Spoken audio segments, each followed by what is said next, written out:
Hey folks, Dave here, and I like work. Not all that much, but at least it helps me keep the power on. This is the knife that this past week helped me pay my power bill. This is the ProTech Strider operator model.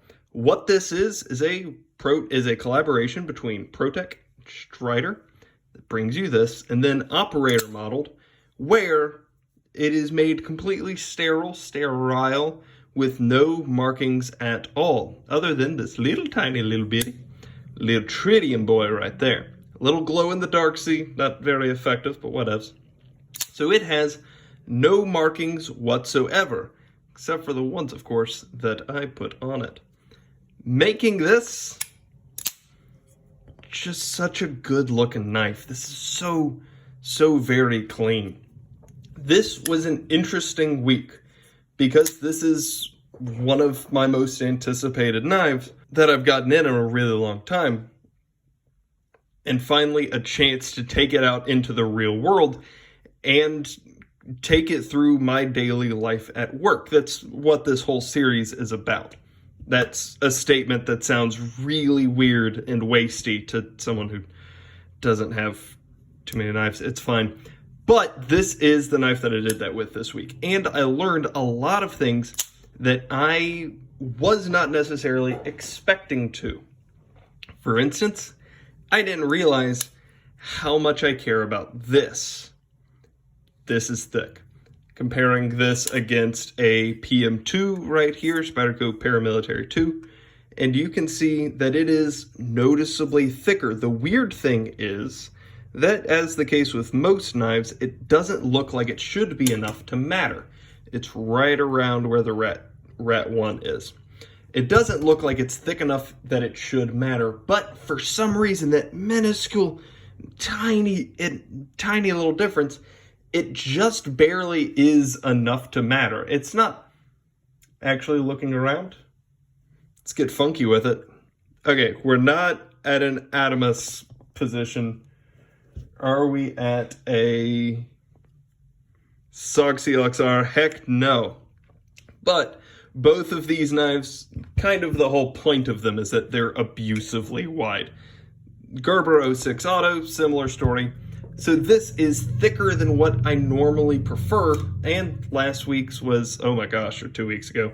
Yeah, the launch one is super thin compared to this. Screw it, let's check it against the Delica. There you go.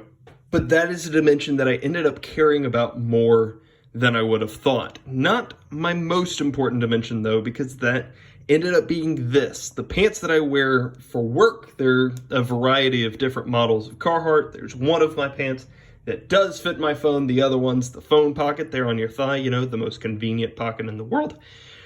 Recently upgraded my phone. It's not big enough. It's too big to fit in there, so now it's got to go in the back pocket alongside of my knife. What that means is that this wide dimension matters more than it used to, more than it should have to. Taking a look, for instance, up against the Rat 1, these are two of the darkest knives in the world, but you can probably see how much wider this dimension is than the Rat 1. You put the Rat 1 and your phone in the same pocket and you're fine. You put it in there with this, and it is overlapping, let me tell you. Made for a little bit of an awkward experience, not super fun. The pocket clip was another thing that wasn't the most fun thing in the world. This is, oh my gosh, my spine's tingling because I'm about to talk about it. That's such a weird feeling. But in my review of this, gosh, man, stop.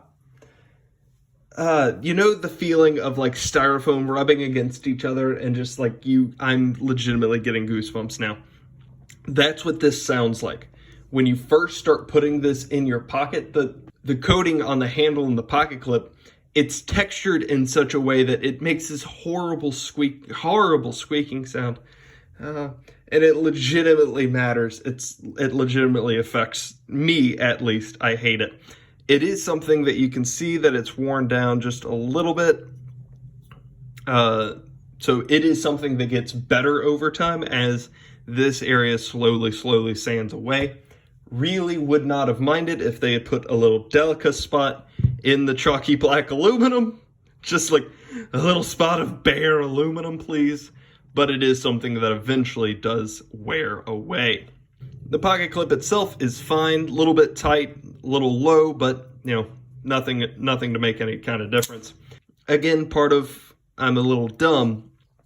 I keep getting in the habit of when I go to stick this in a packet of seed or whatever, or fertilizer or what have you, I always punch it in too far, partially because this tip is so darn thin, it's so good at stabbing and pretty good at cutting, that I keep getting caught up on this little hook down here. It's something that my brain, for whatever reason, is, I'm doing this 24 times a day, and I'm still struggling with this. I understand that's my own problem at a certain point. But the coating also held up a whole lot better than it did over here. So you can see on the Launch 1, these are both 154 cm. You can see that the rust there is evident, not in the dark lines, but it is in the light lines. Here, there's a little bit of scuffing on the coating.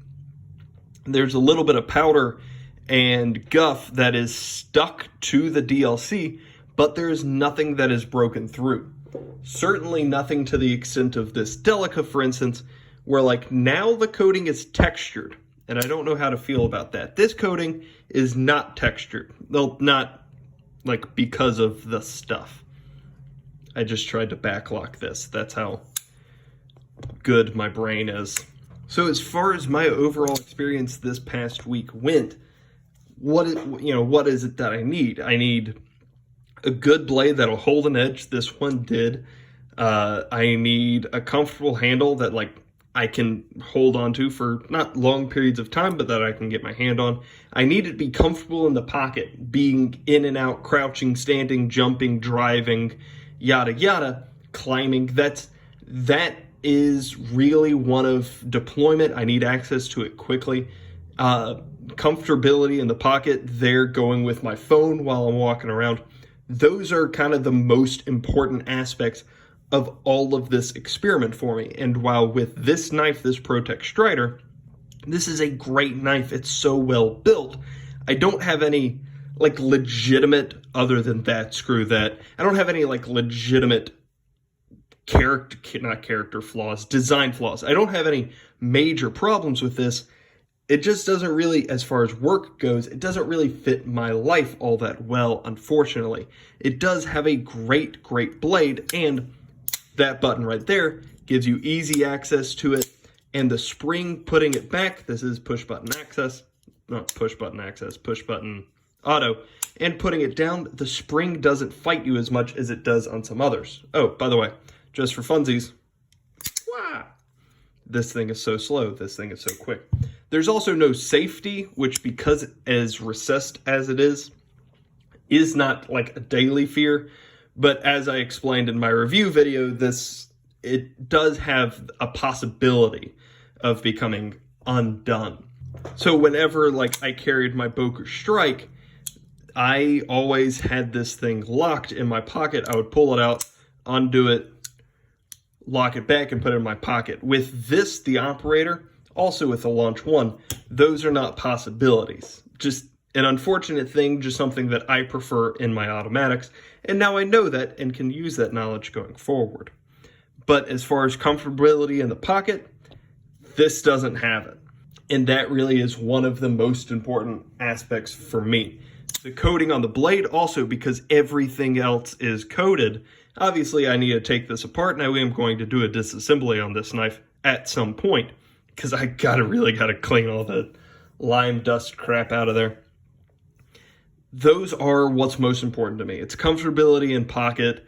It's, standing up to the acid or whatever. And this is a pretty mixed bag in that area. But because it doesn't really fit in the pocket, it's not something that I can super use going forward. But kudos on ProTech for making a solid knife and for making a solid coating. Thank you, ProTech. If this has been helpful to you at all, let me know down below. If you've got any questions, comments, concerns, or suggestions, let me know those down as well. And other than that, y'all have a great day. Bye.